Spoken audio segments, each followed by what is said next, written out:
folks. You're listening to the Jobs Podcast. I am your host, Tim Hendricks. Your time is valuable. I'm not going to waste it. Let's get right to the interview. Hey, folks. Thanks for joining me on the Jobs Podcast. Today, we have David Stine with us. David owns a company, Stine Woodworking, and he makes really awesome heirloom furniture from his family farm in the great state of Illinois. So welcome, David. Hey, thank you very much, Tim. I appreciate the offer to be on your show. Yeah, thanks for coming. Let's go ahead and start with a little bit of backstory about your upbringing and how you got into the whole woodworking thing, your early influences, and we'll just kind of go from there. Okay. Well, it's pretty simple, really. I grew up on a dairy farm in west central Illinois here, a little town called Dow, Illinois. German background on both sides of my family, and so my family really took it seriously to sort of kind of do everything there on the farm. We grew all of our own food. We cut down trees to build furniture and houses and, just kind of did everything. So I grew up working with my hands and just really kind of took it from there. Now, I did say it was a dairy farm when I was growing up, and I don't know if you've ever milked cows, Tim, but it is a nightmare way to earn a living. It's twice a day, every day until you die. Yeah, it's hard work. No vacations from a dairy farm. That's exactly right. And so when I got the opportunity to do something different, I always would, whether it was playing football in school or being on the debate team or, going out in the woods to cut trees instead of milking cows, buddy. I was right there. So that's kind of how I got started, at a very early age. But then later on, when my grandfather retired from the family farm, he started going around to auctions and collecting antiques, refurbishing them, and then selling them at local antique stores. So Okay. I was his oldest grandchild, so I became the driver and the muscle, and we would just run around together and get all this old cool stuff, and then I would help him rebuild it too. So I kind of backed into a furniture design education by just rebuilding and refurbishing all these old pieces of. So that's the short story, I guess, on how I kind of got my start. Refurbishing is one thing, but then when I look at your website, you're creating stuff from the ground up. Did you just slowly develop the skill set with the influence from your grandfather and probably your own tinkering as your projects got bigger and bigger? Or did you have wood shop in school that maybe had an influence on that? Yeah. Well, I think that's a great point. Back when I was in school, I didn't graduate high school. I graduated high school in 1989. And so back then, we still had wood shop. And Yeah. I remember some of the first woodworking classes I took were in junior high. And we did a rotation back in the day there where it was like home ec for, what was it, a quarter, and then wood shop for a quarter, metal shop Yep. for a quarter, and then business classes for a quarter. Mm-hmm. So they took it seriously. And I think it was really sort of eye-opening for myself and a lot of other kids realizing, there's a lot of other things out there to do besides, maybe just your standard run-of-the-mill kind of desk jobs or factory jobs or whatever. Sure. And so that was my first exposure to really, taught woodworking, I would say. Everything before that and a lot of stuff after that has been, learn by doing type of stuff. I was also in FFA and 4-H and took Sure. all the woodworking or wood-centric and forestry classes that I could through those two organizations. So, yeah, that's kind of how the education part of it got started. And then I feel like I probably just had a pretty good affinity for it too. And so it wasn't really work to me to kind of go to the wood shop and tinker around. Through the course of a few years of doing that, I started building some things that were my own design, and the way I got into like the live edge type of furniture that we do a lot of now, back in I guess this would have been in the mid 80s, late 80s, was we would take things to local sawmills, even do a little bit of sawmilling ourselves. And I really responded to those first slabs that came off of the log where you get that live edge on both sides. And you're kind of the first person to ever see what's in there. And then usually you lay those slabs off to the side and you come along and you rip those live edges back off to make regular lumber. And I always just really responded to those natural forms. And so that later in my career, that's what I gravitated towards. That's one question about live edge. Has that always been a thing and I just wasn't aware of it, or did that just kind of come into its own here in the last, I don't know, 10, 15 years? Yeah. Well, I think if you would look back historically, and I am not a historian, I just know what I know through reading and writing and talking to people and magazines and books that I've read. But if you think about it, live edge is like the simplest form of boards you're going to get off of anything. So even if you're Yeah. hewing them out with an axe or something, you're going to end up with that live edge. And if you like it and it works for your process, you might just stop, and go that leave it like that. But if you need the American studio furniture movement in the United States was probably started, in the 20s or 30s with guys like Wharton Esherick, and then Hmm. later on with George Nakashima and Tage Frid and who's the guy, Sam Malouf. Up probably from the 20s through the 50s and 60s, these guys were really pushing the envelope of what it really means to be sort of a one-man shop, artisanal furniture design kind of situation. And the celebration of the live edge, as far back as Wharton Esherick in the 20s and 30s around the Philadelphia area, and then going on further to George Nakashima, who we all know about, they just really celebrated that natural form. And I don't think this is an original idea I have, but it's always just been really gratifying to me to take some piece of wood and find the perfect use for it rather than just imposing my will on a piece of wood Hmm. to twist it and turn it and carve it and shape it into whatever I want it to be. Just seems a little bit more fun to me to kind of find the right one and let it be what it wants to be and kind of take my ego out of it.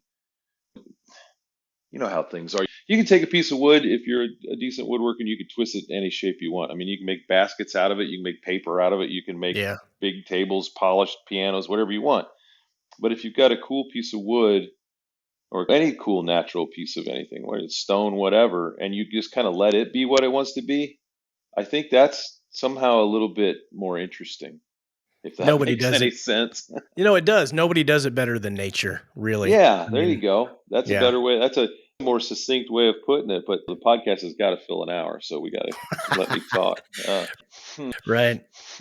Yeah, but and so to answer your question, live edge design has been around a long time. Mm. I think it really didn't gain a huge foothold until probably the 50s after World War II with George Nakashima's influence and some other pioneers in that area. And then, honestly, when I started building furniture, I had never even heard of any of these furniture designers. Mhm. I just, like I said, kind of backed into it with repairs and refurbishment and then started building a few of my own pieces out of some of these live edge boards that I salvaged from the scrap pile at the sawmill. And then just kind of moved on from there. And then people who saw my work said, "Hey, you really ought to check out this one or that one who's doing, live edge work." And that kind of led me to where I am today. The I was looking at your bio on your website, and you Yeah. had a little bit of a foray into the legal field. Yeah. Let's walk me through kind of what took you down that direction, and then what brought you home. Well, I think going back to what I said about milking cows, I really don't like it. It turns out I'm one of these guys. I'm pretty good at school, so like if you give me a test on something, chances are I'll pass it, even though I don't Okay. even know what the subject matter is about. And Mm. so that's annoying to a lot of my family and friends, but that's just kind of like one of those things that I can do. And so my grandfather and my parents, they sort of realized that and encouraged me to go to law school and figure out tax planning and estate planning and stuff because the family farm where I grew up has been in the family for 4 generations and they wanted to keep that going. So, I kind of took the bull by the horns on that and just I went to Penn State for college and I had big plans. I was going to play football and I walked on and then I walked right back off because those guys were men and I was just a young boy. So, Right. but then I ended up going to law school at George Washington in DC. And I just kind of took the idea that I would go to the best place I could get into.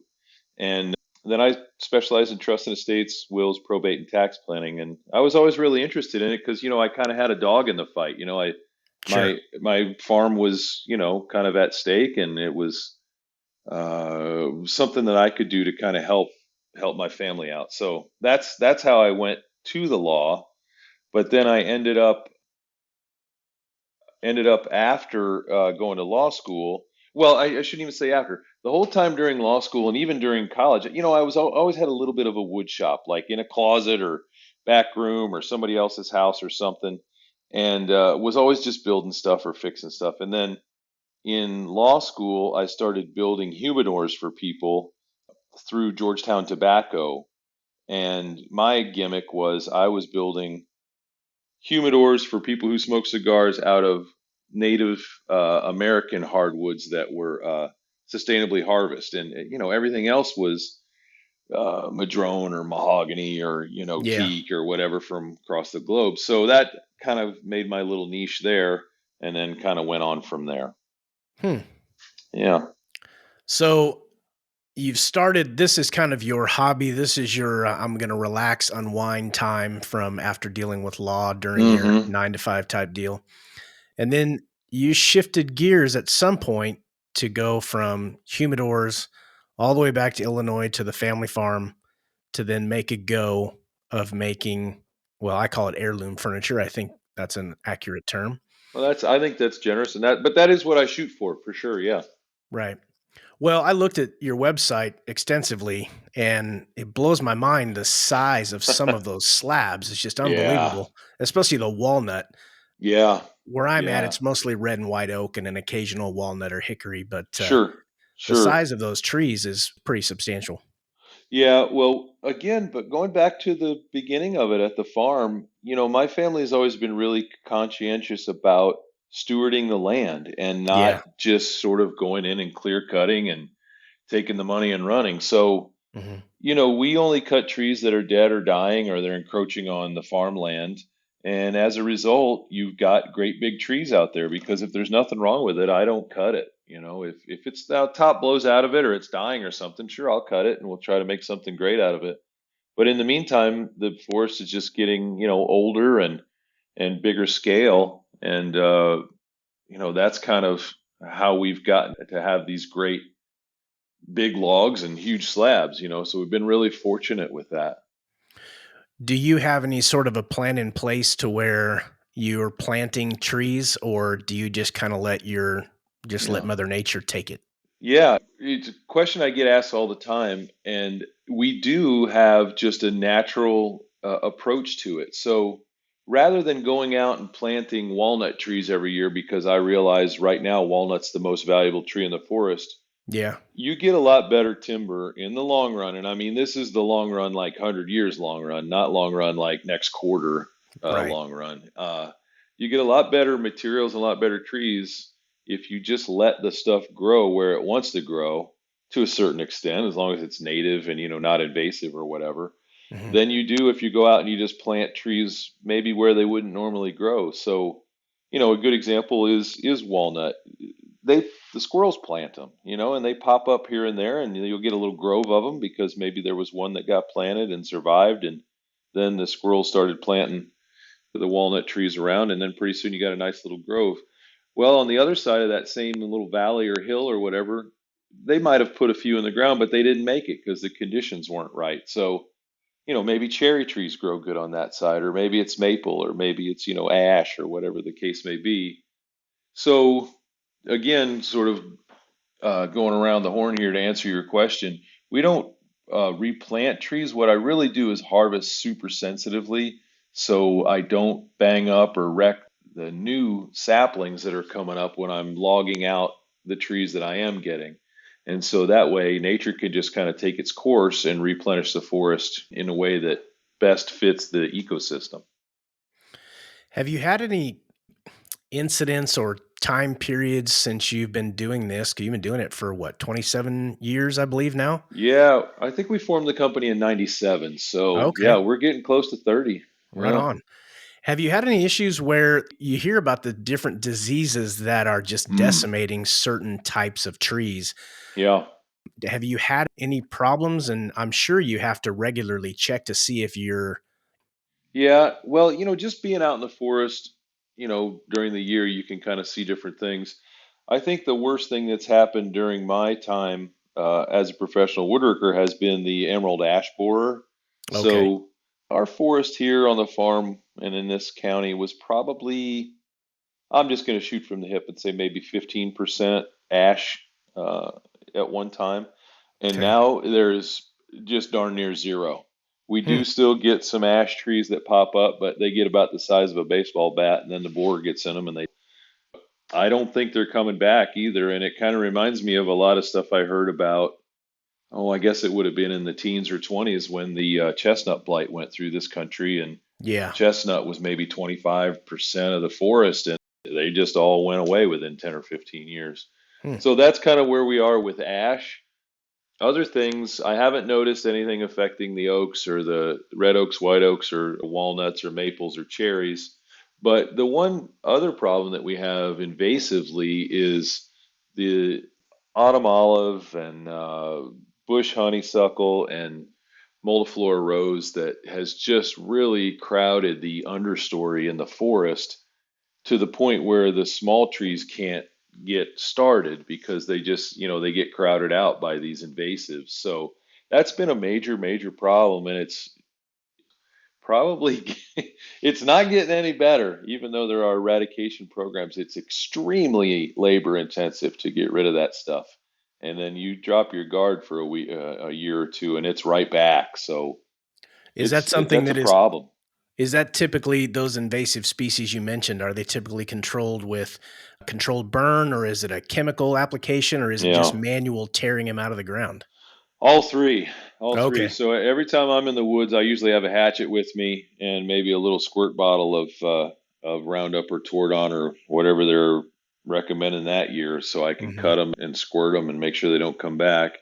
When we're in the woods with the equipment, you can pretty quickly put a choker around a bush honeysuckle and pull the whole thing out and kill it that way. But that stuff is, I wish I knew what to make out of bush honeysuckle that was useful, because that stuff grows. It's just like when you have your garden and you want asparagus and all you get is like foxtails and Yeah. thistles, and they grow like mad, and your asparagus takes 5 years to get going. It's the same way in the forest, unfortunately. The trees that I want to grow, they're getting crowded out by the junk that I don't. Yeah, there's guys around here that burn, and I'm signed up for every program I can get signed up for burning and spraying and everything else. But there's only so much time and money to go around for all that stuff.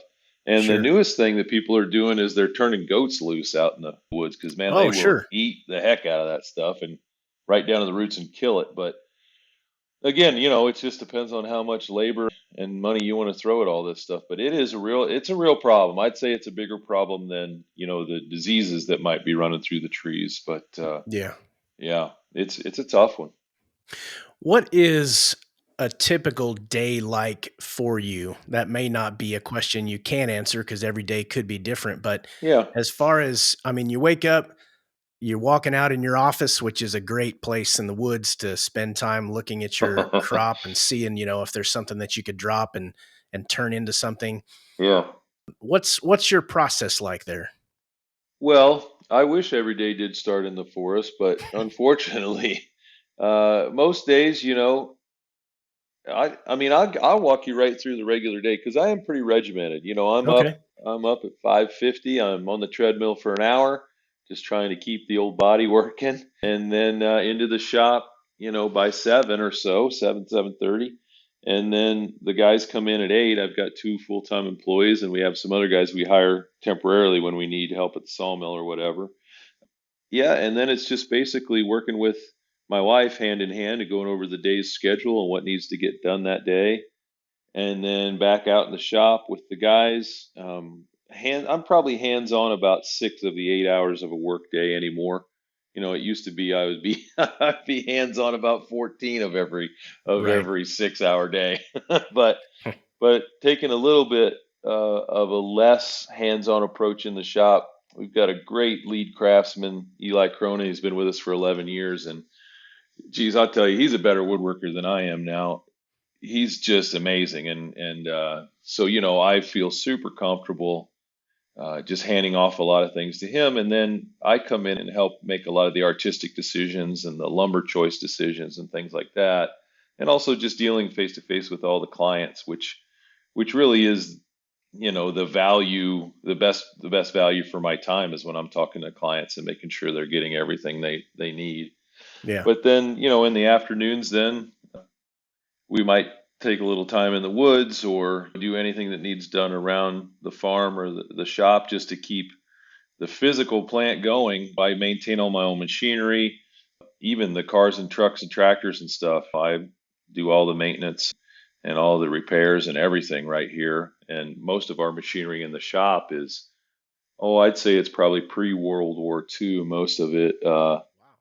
Yeah, we have a saw stop and we have a couple other modern machines, but no CNC machinery, no CAD drawings, nothing like that. So it's pretty hands-on and old school. And you were saying earlier about some of these massive pieces we get to build and work on, and I've really made that my I guess my main focus. So all the machinery and stuff that we have in here in the shop is basically built around the idea that I want the biggest thing that's ever been made that does this job. So, for example, we have most people would call it a joiner, but technically it's called a facer, and it'll put a flat face on a board up to 42 inches wide.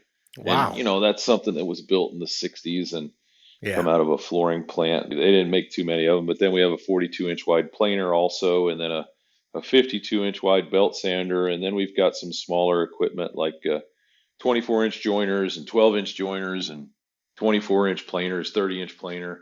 But all that stuff is basically, just trying to always find the biggest thing possible to do these jobs with very large slabs and tabletops and flat surfaces that we work with, because that really is what this shop's all about. I usually start off with that when I'm describing somebody that, you woodworker, what do you do? And we build big flat surfaces. So whether it's conference tables, dining tables, headboards, coffee tables, desks, things like that. So all the equipment in the shop is sort of geared towards that as well.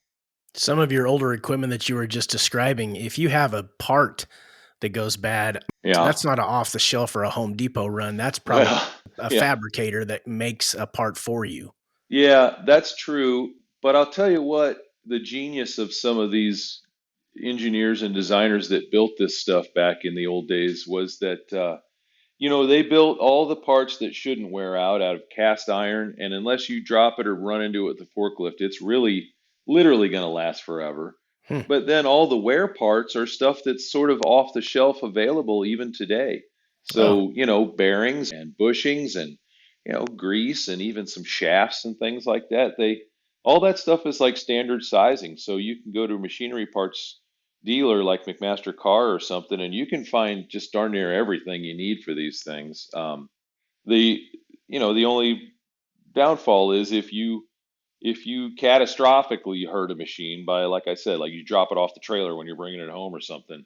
Well, there's no going back from that. So you've right. you've messed it up. But used as they're supposed to be used and then maintained appropriately, man, there's no reason that some of these big planers and these big machines that we have wouldn't.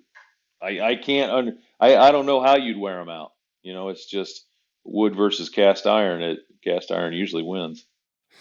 I'm curious about what size bar you use on your chainsaw because I have just a few acres, and I remember when I thought I was hot stuff when I got my first steel chainsaw with a 20-inch bar. I'm like, Oh well, I'm yeah. basically a logger now. Yeah. But I would imagine that you are running some monster bars on those chainsaws.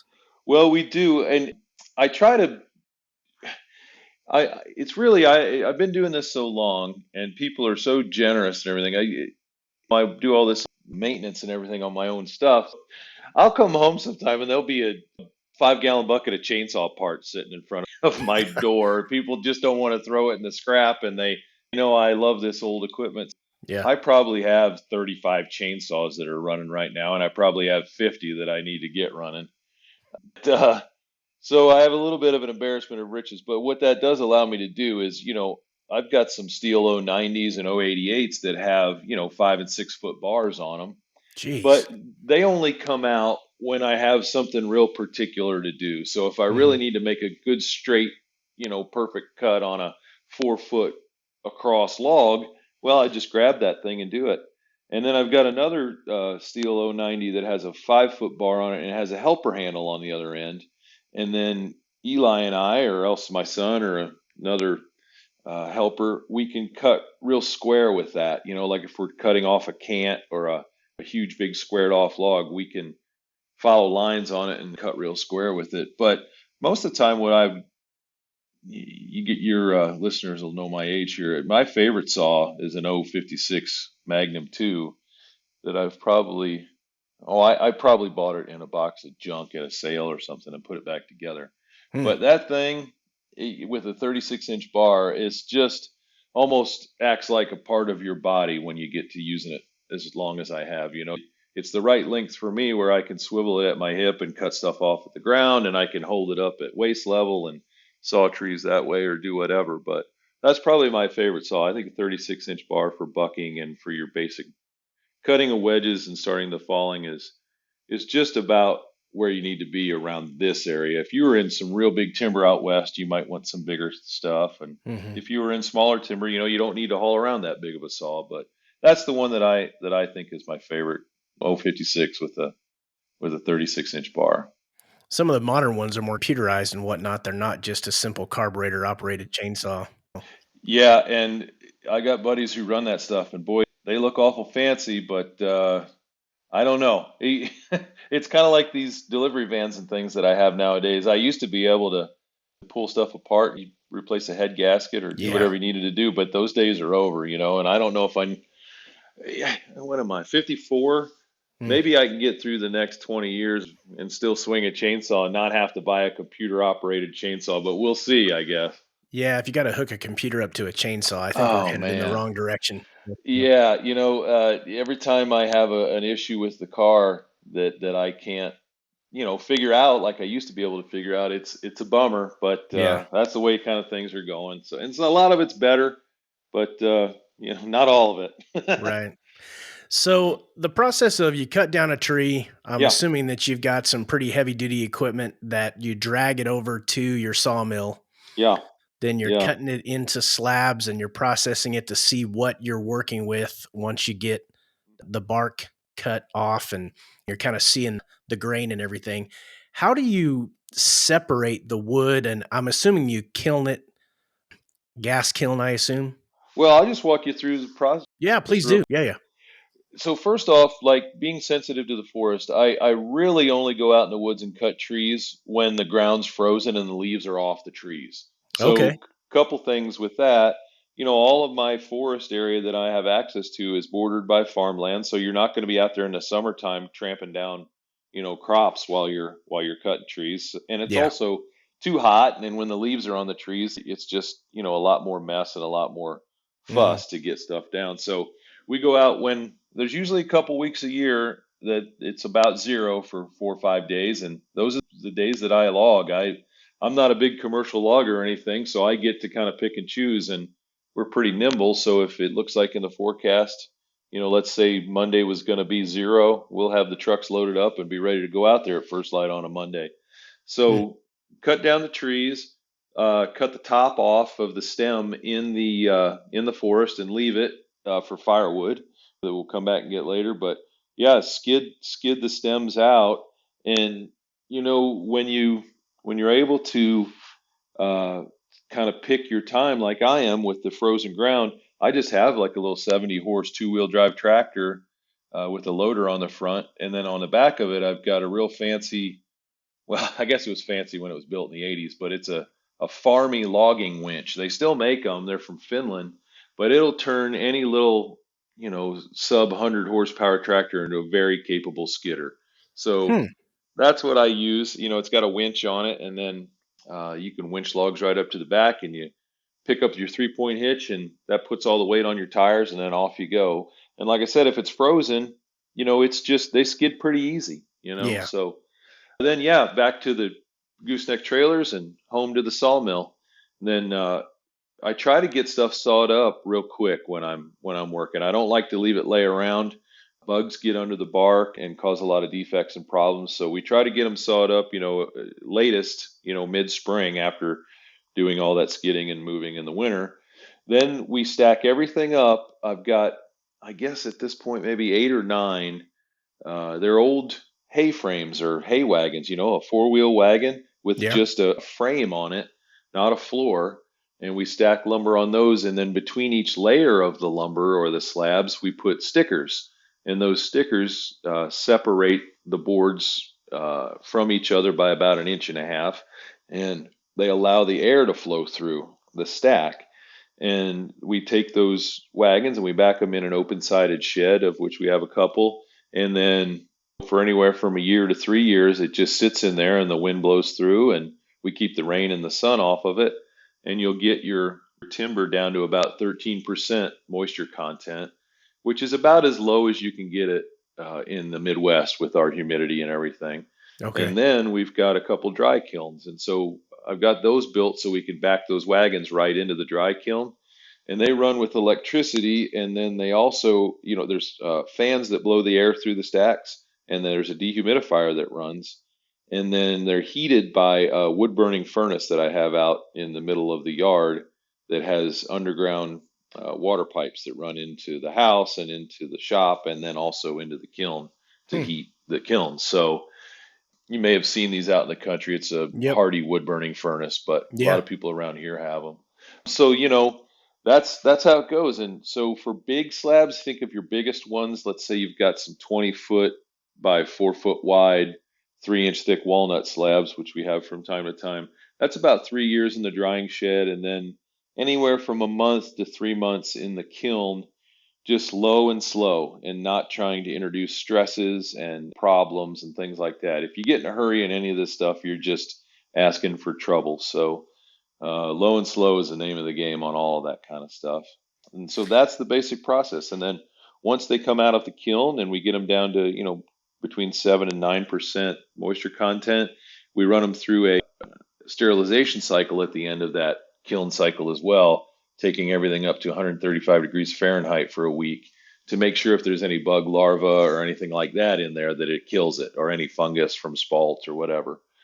And then it comes out, and then we take, when we unload the kiln, we photograph and inventory every slab that we pull out of there. So we put a code number on each board, and then we chalk the width and the length and the thickness and any defects we note on it. And then that all goes in a database on the computer. So when somebody calls up and they're looking for a particular thing, we just go to that area of the database and give them some choices. So that's See, basically it. when you go out, just to jump back to the very beginning, and that Yeah. was an excellent explanation, but Oh, thanks. when you go out there to look for your crop, are you Yep. typically going out to just see what you got, or are you going out saying, I want to get 50% walnut, 25% cherry, oak, or Mm-hmm. is it just kind of whatever Mm-hmm. you've got is what we're going to process and move It on from is. It is, Tim. It's just there? Okay. whatever is ready to be harvested. Okay. So if, well, I think a good example, maybe it's been 5 years ago now, we had a little microburst or tornado or something go through a little grove of walnut trees on one of our properties. And I mean, it just tore the heck out of stuff. And probably 12 or 13 walnut trees right in that little grove had the tops just completely sheared off of them. Hmm. Well, I knew where I was going to go logging, the first time we had that 0 degree day, because those things were, they weren't coming back from that. So, Right. we had 14 walnut trees in a day and get those out of there. And then other times, like when the ash borer first went through here, you saw the ash trees dying. Well, that winter, boy, we saw a lot of ash, and then we did for the subsequent 5 years, as the borer went through and killed everything. And it's the same way with a white oak or a maple or anything else. If it's damaged or if it's dying, we'll go ahead and take it. And so I walk through the timber whenever I can. So at least once a month, but I try to do it once a week. And then I'll go through all these different areas and then just sort of make a mental note. I got a little notebook I always carry with me so I don't forget where something is. When we get that cold snap, just try to get out there and get the stuff that needs to be gotten. And what's funny, there's probably, I don't know, there's somewhere between 400 and 500 acres of timber on this family farm I grew up on. And hell, there's trees out there that live their whole life and die, and I've never even seen them. And then there's other ones that I've had my eye on since I was a kid that'll probably outlive me. So just kind of keeping your eyes open and surveying when you're out there, and then getting whatever is available when it's available, and not harvesting just because you need some certain species or something. Yeah, it doesn't sound like you forced the issue. You kind of let it come to you. That again, man, you're very succinct, whereas I'm very long-winded. That's a good way of putting it. No, it makes for a great interview. I appreciate your Yeah. time. Oh, of course. Yeah. When a customer comes to you, you talked about taking all the pictures that you had for Hmm. the different slabs, and a Yeah. customer comes to you and says, "We are looking at making a dining room table for our family and my parents, and we want to make it an heirloom type thing." Do you have it to where, okay, we have these species, depending on the size, these are the slabs that we have that fit what you're looking to do, and then you send them a few pictures, There's and they some kind of, options. Yeah. yeah, and then they zero in, and then you discuss the fine tuning of everything. Yeah, that's exactly right. And it's taken years to develop like our sales technique, if that's the Okay. word for it. But basically, that's right. A family or somebody will call, sometimes designer, architect, whatever it is, and they'll say, "Hey, we're looking for, like you said, a dining table." Okay, so what size are you thinking? How many people do you want to seat? How big is your room? We get that sort of zeroed in on. And then what kind of species do you like? Well, people don't know what the species are normally unless have been doing interior design or something for a long time. So we do a lot of education of clients and what is cherry? What is walnut? What is oak? And what does that mean? And what does it look like? Probably in the 70s and 80s when a lot of us grew up, oak or cherry or golden oak or walnut were stains. They weren't the real wood. So there's a lot of education component that goes into it. And then also, what is real solid wood furniture and live edge furniture versus veneered or, custom or shouldn't say custom, but mass manufactured stuff. Hmm. So tons and tons and tons of conversations with people. If we can have them out to the shop and the showroom, that's always super helpful to get people really immersed in the process. But we do a lot of it, via the internet with photographs and videos as well. FaceTime has been great for stuff like that. But yeah, so that's the second step is get them zeroed in on a species. So now we've got size and species, and let's say it's a dining table again. Then we have to talk about what sort of a base do you want to put under it? Do you like the classic trestle? Do you like four legs? Do you like to mix some metal in there with your dining table? Maybe have steel legs or bronze or something of that nature. And then we talk about the finish. And, do you want the hand rubbed oil finish or you prefer a lacquer or, what are you thinking about with that? And again, there's a lot of education component that comes through that with clients too, and sending samples back and forth and things of that nature. But once we get it or narrowed down to size and species, that's when we can probably pull. Normally, I try to limit it to the five best slabs that I think the customer might be interested in because you can over sort of stimulate somebody. You send them 10 Yeah. choices, and man, it's hard to make a choice. So Right. I usually send five, and I say, hey, if you want to come to the shop, I'll pull your top three or top two, and then we can make a choice. So that's kind of how that process works. And then we're usually operating about 14 weeks lead time. So if you would call today, you could expect delivery in about 14 weeks if we get all our I's dotted and T's crossed, and make sure we're on the right path. The delivery aspect you just mentioned, you're Hmm. delivering a substantial piece of equipment. So this is obviously not UPS or FedEx. This would be Yeah, a freight company, yeah. I assume. Okay. Well, I'll tell you what, 25 years ago, whenever we were really trying to build the company, I delivered almost everything personally. And Hmm. it was a little bit crazy when I look back on it. We went around the country and did furniture shows. So I'd load up the whole family. We'd be gone all summer. We'd take a truck and trailer and camp and just do furniture shows all through the Oh, West and the East that's Coast and cool. everywhere. It was pretty cool. Yeah, my Great kids memory. hated it. Yeah, my kids hated it at the time, but now they're like, "Oh yeah, we've been to Bryce Canyon. Oh yeah, Oh we've been to yeah. Jackson Hole." Yeah.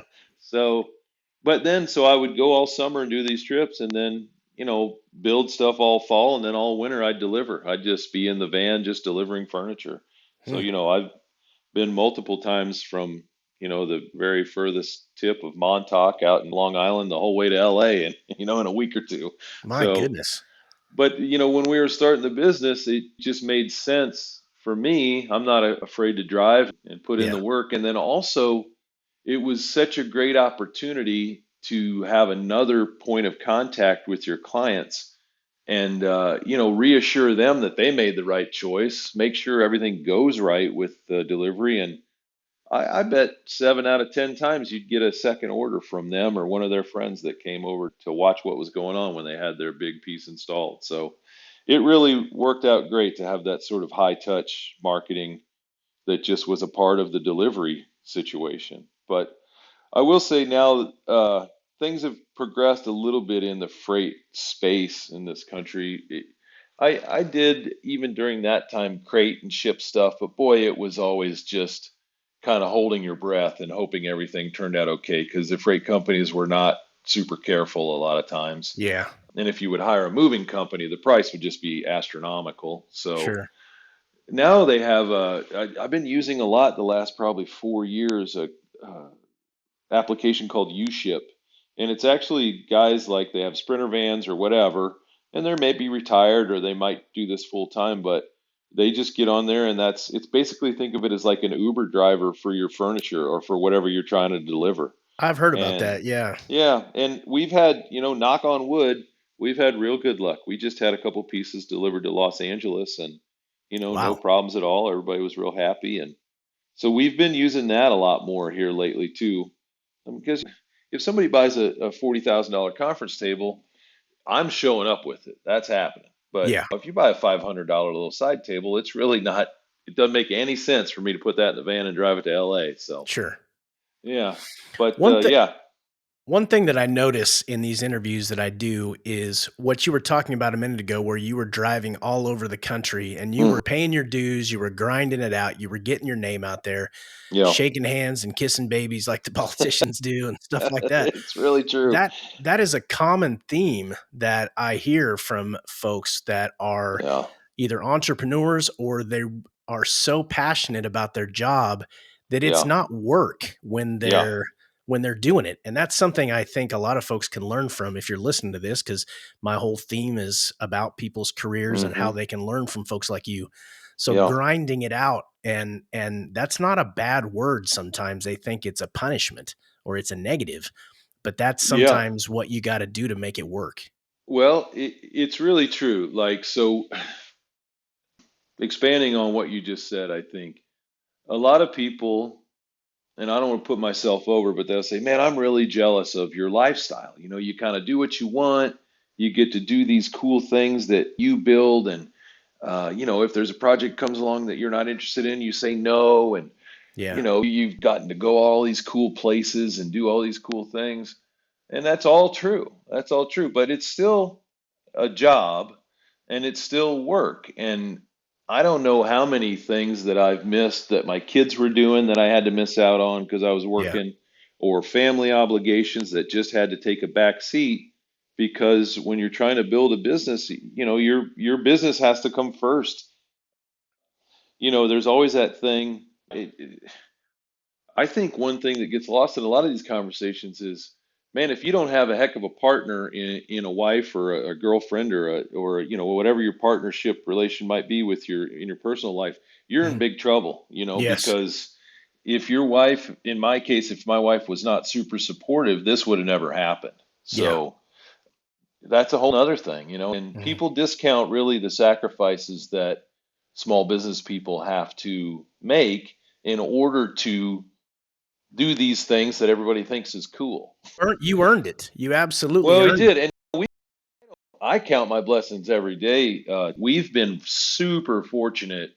I take a lot of this timber that I use. It's big and it's cool, but it's stuff that would have been thrown away 30 years ago and just left to Yeah. rot in the ditch. And I take, the world's biggest plants and try to make something cool out of them, and have been able to make a really cool living and a really good living and support my family doing this solely for the last 30 years, and I'm proud of that, but that's it was not a cakewalk. I No. mean, every day it's still not a cakewalk. It's real work. It's real work. Well, and what you said just a second ago, 30 years. It's Yeah. not, you don't walk in and then Yeah, you don't that's reap true. all the rewards from the beginning. That's towards the end. Oh That's man, you're preaching to the choir there. This yeah. this whole Instagram generation, and I'm Yeah. part of it, man. I was one of the probably first 1,000 people on Instagram, and it's been an Huh. amazing advertising tool for my business. Yeah. I mean, I went from 0 followers on Instagram to 45,000 in like 6 weeks when Instagram first Wow. came around, whatever year that was. We need to But talk after this interview. I need some advice.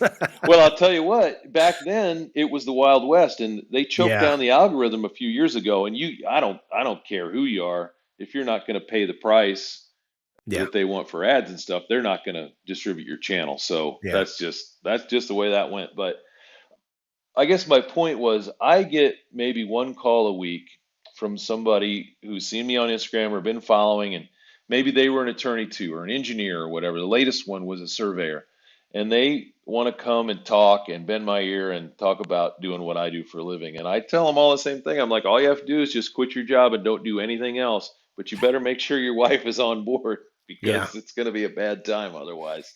But Yeah. and you know what you said really is the point. 30 years, Yeah. not 2 weeks and buy all brand new tools and go into debt and wonder why you're not making it. I don't know. It's a tough way to go, not just this business, but anybody who's doing their own business. But if you love it and you have a passion for it and a penchant for it too, I think you can do it, but it is a tough way to go. If someone was like these folks that you mentioned that call you and want to get your advice, Yeah. if you look back on your career in the decades that you've been doing this, Hmm. we're all human. We all make mistakes. There's Hmm. all missteps. If you could go back and change a couple of things, or if you would advise, if your son said, Dad, I want to continue to do this, what can I do? What mistakes of yours can I learn from? Mm. What kind of advice would you give somebody there? Well, two things jump out to me when I'm asked this question. The first thing is I should have hired more help sooner. Okay. I think I'd be in better shape and I think the business would have progressed more quickly.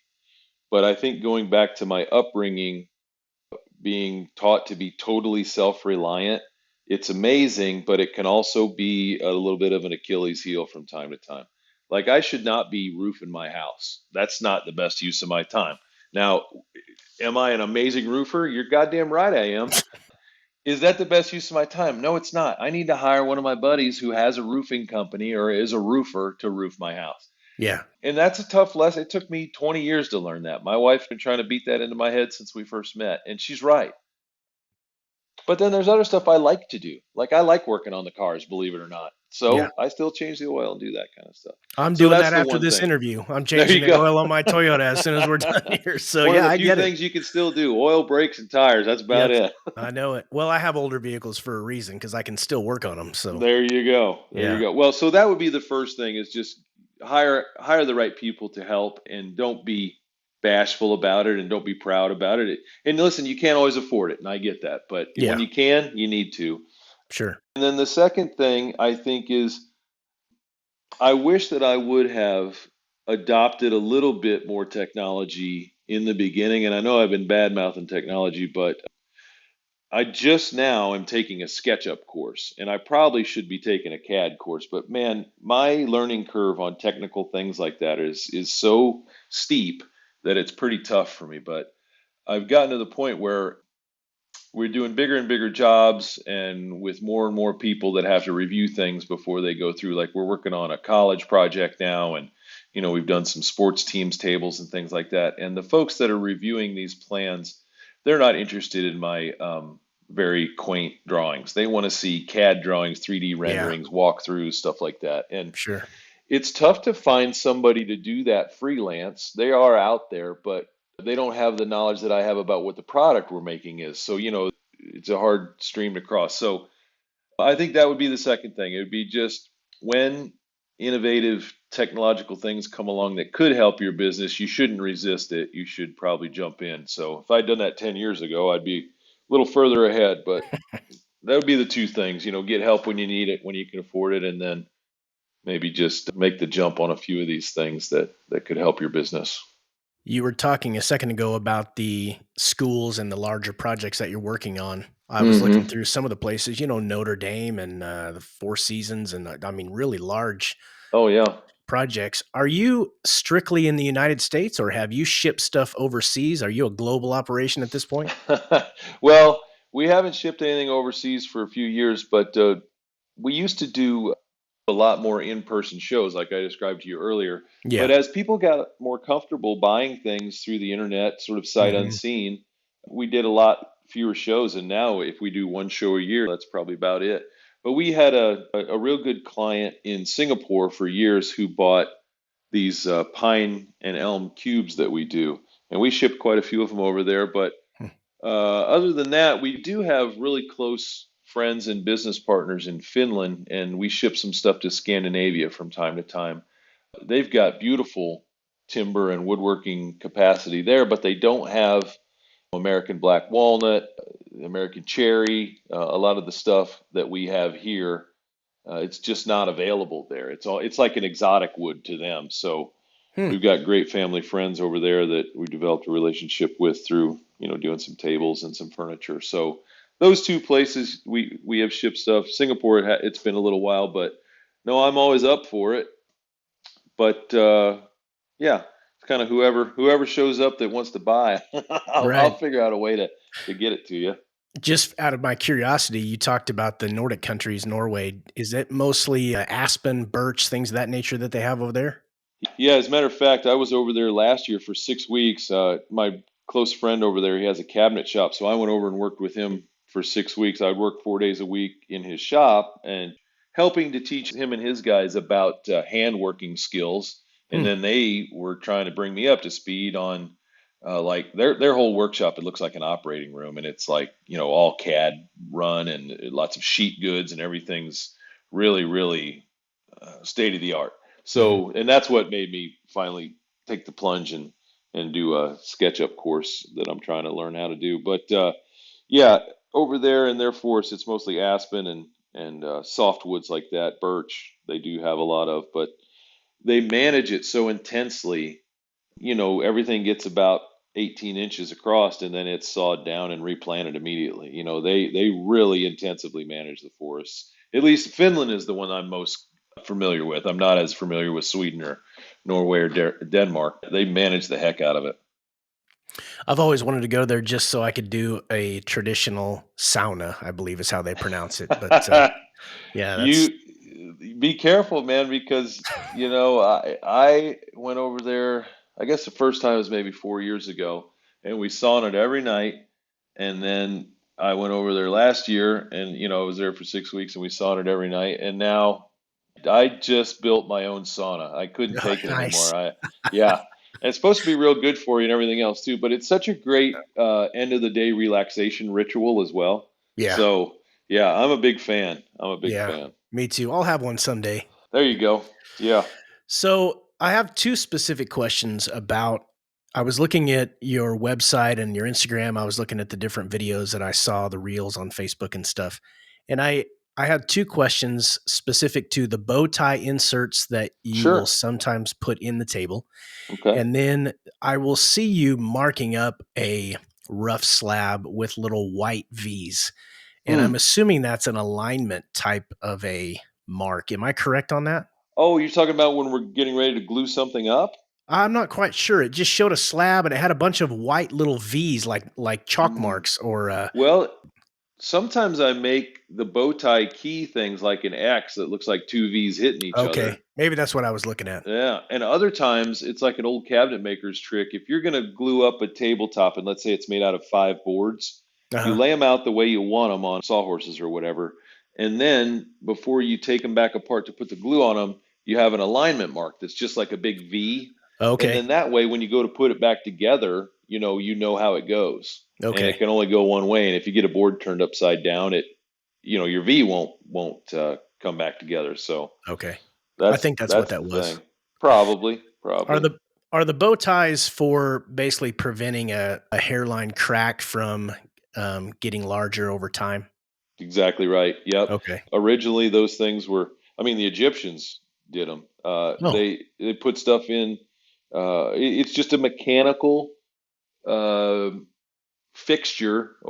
or what am I trying to say? It's just a way to mechanically prevent that from spreading. It'd be like almost putting a clamp on it or something. And we've got a lot of clients that love the look of them, and we have other clients that don't like them at all. So if you don't like them, we put them on the underside if a board needs them. But yeah, it'll really physically keep that board from expanding further in that area and that crack from opening, assuming you've dried it right. Because if you got a slab that isn't dried properly and you try to stop it from cracking with bow ties, you just created a bomb. So good luck. Do you typically use the same species of wood, or do you use a different one completely to make it pop, or is it just whatever you feel like doing or what the client wants?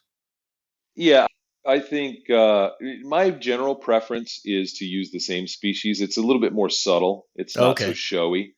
Okay. And then you know that that wood is also going to behave the same way as the surrounding wood, in terms of its expansion and contraction and strength and Yeah. everything. But if a client really wants something that pops, maybe we'll put a walnut key and a white oak top or vice versa. I've Hmm. even done metallic keys, out of steel or brass or stuff like that. Oh, that'd Not be as, cool. go ahead, sorry.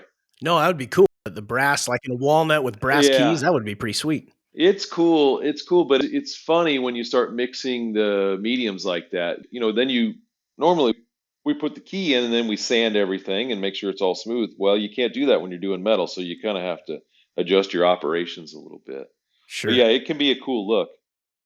Is there a type of wood that of all the species that you typically work with, do you have a favorite? Well, I guess it's got to be walnut. It used Yeah. to be cherry. I used to always say cherry, but man, I don't know. Walnut is just so great. And honestly, not to be corny or nothing, but walnut's been great to me. And we're Yeah. just here in this part of the country where walnut just grows great too. So, Mm. it's pretty hard to beat. Cherry, I love the way it changes through the years. Mhm. It starts out almost salmon pink and then it'll get like almost like a oxblood color after 20 years of use and being in the sunlight and all that kind of stuff. But that also makes it a little challenging. You sell a big cherry slab tabletop to somebody and they leave their placemats on it for a Oh, couple sure. months, and then you come Yeah. back and they've got big shadows on it and they Right. lose their minds. Yeah. So Walnut has such a warmth to it, especially when you put a tung oil or any kind of a matte yeah. finish. It just pops like Yeah, it's crazy. got that richness, and there's Yeah. so much difference in the character of the grain of walnut. You can have that, feathered crotch and fork grain, and you can Mhm. have knots that have, blistering grain around. You can have that three-dimensional chatoyance effect with walnut. It really comes on strong with all the beauty stuff, and then also, it's pretty resilient and it lasts really well, and it's plenty hard for tabletops and I don't know. It's pretty hard to beat. And it's just that classic chocolatey brown color. It seems to go with so many different Yeah. decors and colors and everything. Do you ever mess with quarter sawn oak at all? Oh yeah. Yeah. Yeah. We get so let's say you're gonna cut slabs out of a big white oak, right?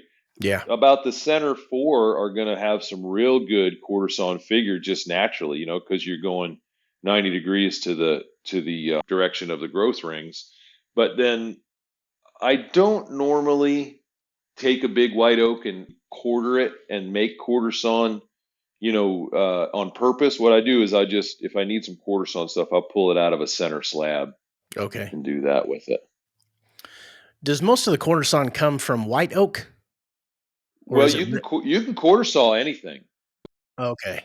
and I don't know if you've ever seen it done. So there's like four different ways to quarter saw, and I don't know if I can describe it adequately on just with words, but you could take a log and you square it up and then you can cut it in quarters and then flip it side to side. And basically, maybe this would be the way to describe it. However you saw it, you want the growth rings to be perpendicular to the face. And that's where Okay. you get your quarter sawn. Okay. And they used to call it, well, they started out calling it quarter sawn because they would just quarter a log and then they would take those four quarters and they would cut them so that they would get vertical facing or perpendicular facing growth rings. And so that's how they started doing it back in the old days, and they did it because it makes everything more stable. You get much more or much less movement across grain with a quarter sawn material, no matter what the species. But Okay. then a great side benefit is you get those beautiful quarter sawn tiger oak looking medullary rays, and Yeah. if you do it to sycamore, you get the bee's wings fleck. I mean, it's you can get Oh, some unbelievably looking stuff. Yeah. I didn't know I didn't know you could do it on different, types of wood. The one I'm Oh only yeah. familiar with, the Craftsman, arts and crafts Hmm. style of furniture. Yeah, I've stickly always li stuff. Yeah. Yeah, I've always liked that stuff a lot, and I think most of that it was made from Yeah. oak, was not Yeah. So I so learned by doing restorations back when I first started my career in DC. I had like 300 pieces of L and GJ Stickley furniture from a boys' school out there go through my shop and get refurbished. And all stuff that had been bought brand new in the 20s or the teens. And yeah, you're right. Every stick of that stuff was just number one quarter sawn white oak. And I mean, they did not scrimp on materials. oof, And what beautiful material that was. that was a small fortune, I'd imagine. Hmm. What do you think about most of the modern wood, you if you look at wood in a store that, Hmm. I'm gonna make furniture out of this, is it just like, this wood is just awful quality? It seems like it's grown Mm. so quick. I mean, you don't Well, really that is do a that much, do you? well, I don't, but I go to Home Depot and places like that to pick up stuff, and Yeah. I know exactly what you mean. Yeah, this the stuff that we have access to now, as a rule, is late grown stuff. It's probably fourth or fifth generation trees after the original virgin forests were cut, and Mhm. it's just not the same. I think you have to look at it as almost a different material than some of that old stuff. And, fortunately for me in our forest, I'm working with stuff that's more like the old stuff. The trees are Yeah. big and mature and slow growing. But, I talked to a guy when I was first starting out. A guy was trying to help me refine my hand planing techniques. And he was maybe 80 and I was probably 15 or something. And I was complaining because every time I hit a knot, things would go wrong. And he said, "Son, when I was a kid back in the teens or 20s or whatever it was, if something had a knot in it, we threw it in the burn pile." So, you know, they had access to just unlimited Yeah. quantities for very little money of number one material. Yeah. So we can't beat ourselves up too much. It's just, and those guys worked with what they had, and we have to work with what we have. So Mhm. you're right though. It's a fundamentally different product. The same species, but when you got growth rings that are a half inch apart instead of, a 16th of an inch, it's just a different thing. Sure. Someone that wanted to follow in your footsteps, what kind of a skill set, you may have heard the term soft skills, the folks that it's just those intangible things that they're innately born with, or Yeah. just through their youth they learn how to do. What type of person would do well in your line of work? Well, I think you have to be willing to, my line of work specifically, with running a small business, I think first of all, you have to be ready, willing, and able every day to just get up and face a multitude of different challenges, whether it's a marketing challenge, taxes, Yeah. employee issues. Woodworking, comes pretty far down on the list because I think I would just assume if you were going to do what I'm doing, you're already a pretty good woodworker, but you have to develop all those other skills, running the business, dealing with insurance, all that kind of stuff that you really have to have a handle on before you can run the business. But maybe the most important thing is you have to be able to talk to people and sell your work. You can be the best woodworker in the world, and if you're sitting in the corner of the woods and nobody ever finds out about you, you're not going to make it. Right. So doing things like this podcast and being willing and able to talk to people about what you do and kind of promote yourself is probably the most important skill you can have, other than just the ability to build the products that you're trying to sell. Yeah. Everybody makes mistakes in their careers and everybody has failure. We're all human Yeah, beings. yeah. When you make a mistake, What has changed about how you would respond to a mistake when you're 2 years into your business versus now when you're getting close to 30 years in your business? Yeah. Oh, that's a great point. And I think I really took my shortcomings and my failures much harder 30 years ago.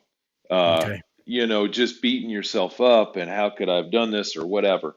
And but a lot of times too, it was a learning experience. And I think, my best advice on, dealing with failure is just whether it's a failure with your business or with a client or in your personal life or whatever, you got to admit where you've done something wrong or incorrectly, or maybe something's just gone wrong. Okay, here's a problem. I'm responsible. Let's move forward, and then let's not repeat this mistake again. Let's get the team together at the end of the day once we have a solution and explain what went wrong, how I did something incorrectly, or there was a miscommunication, whatever it was, and let's make sure we don't make that same mistake again. And a piece of advice I got years ago that I've implemented every day in my business is if I have a customer who's unsatisfied for whatever reason, I have the same response for everyone. Okay, what do you want me to do to make it right? Do you want me to, and I don't have to fill in the blank. Normally, people just want to be heard. They have a little Yeah. issue and they just want to know that you understand and you're listening to them. But if somebody needs a new piece of furniture, no problem. We'll get it done quickly and we'll bring it out. We'll make sure it's right. Do you want your money back? Sure, no problem. Will you ship it back and we'll give you your money back? It's just not worth it to me to fight with people or to lawsuit with people or any of that. If you're fighting with customers all day long, you're not in business anymore. You're in a real world of trouble. So yeah, that's my thing. What can we do to make this right? It's your That's my biggest thing. reputation worth. You've got Well, that's right. There you go. Yeah. you've got an excellent reputation. People that are looking for the type of product that you make and sell, Yeah. your reputation precedes you, and it's like, well, I can fight, and then I'll have this person who will tell everybody they know how awful I am, or I Exactly can I right. can make Yeah. it right, and they're going to tell everybody they know this guy's awesome, and this is what Yeah. happened, and this is how they made it right. You Yeah. can't buy that kind of advertising. Yeah. Yeah. We just had an exact, maybe this is an illustrative example, but we just sold a very expensive bedroom set to a great couple up in Michigan and delivered it in person and everything else. Well, come to find out, the bed set that they put in it, they had changed some of the details on that model, and this thing was so high tech that you have to be able to take off one side of the bed frame like every year so it can get serviced or whatever. I'm like, Hmm. okay, well, no idea that that was happening. So we shipped it up there, all got put together. Everybody loves it, but you can't take the side off easily at all. So I just got in the van and went up there and came up with a plan and modified that side and then came home and that was that. And everybody was happy. And then I got a call not too long later from the designer. Oh, that is so amazing. We're so happy. What do we owe you for that? I'm like, you don't owe me anything. It was just fine. And that was a whole day of my life and whatever. But I ended up with like 15 super happy people Yeah. instead of, 15 people that were either unhappy or mad or whatever. And, when that designer needs another bed built next year, maybe they'll call us again. So I think that's a good example of just exactly that thing. And I know a lot of even guys that are buddies of mine would be like, "Oh, man, I'd charge for that. That's double time and this and that." I'm like, yeah, well, you're not running your own business. So, Yeah. Well, yeah. those folks that own that bed, every time they look at that aspect of the bed now, they're going to remember what you did for them. And so, That's a really yeah, nice way to think of it too. And I, yeah, and I think that's true. I think that's yeah. true. I always ask people a question, but I honestly don't know if it applies to you. I always ask, what do you dislike about your job the most? The technological stuff you mentioned earlier is not really your forte, but Yeah. you recognize it's a necessary part of Yeah. running a business. But is Yeah. there anything that you get up every day and it's like, this is the one part of this job that I just can't stand?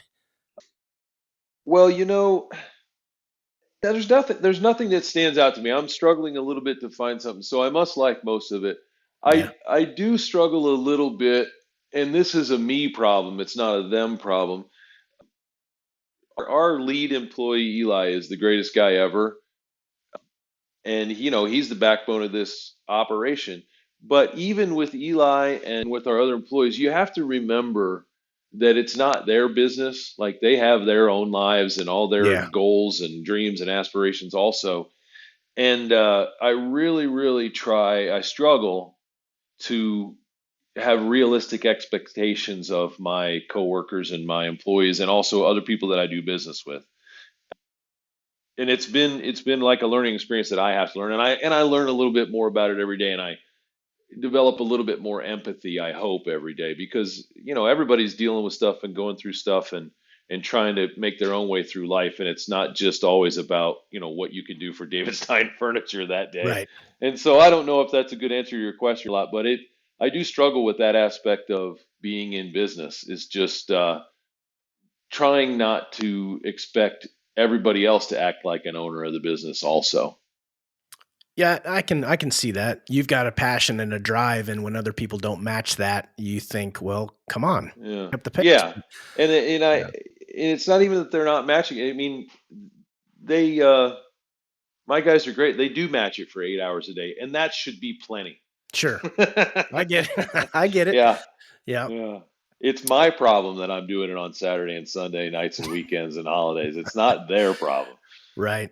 Yeah. You had your short career in law, and then you've Yeah. got your final career, but was there ever something that you thought, that would have been a fun career to do, or if you could go back and start over? Or are you really in your wheelhouse and there's just really no thought to, I wish I could have been a rock star or something along those lines? Well, definitely nothing like Rockstar or anything like that, but Yeah. this particular job and even stuff I did in my childhood and my adolescence and up through college, I did a lot of interesting things. So I don't really feel like I kind of have any regrets about that. Like all the way through college, I was a diesel mechanic and worked my way up to being the night foreman of a diesel shop and ran Oh, the cool. wrecker and stuff like.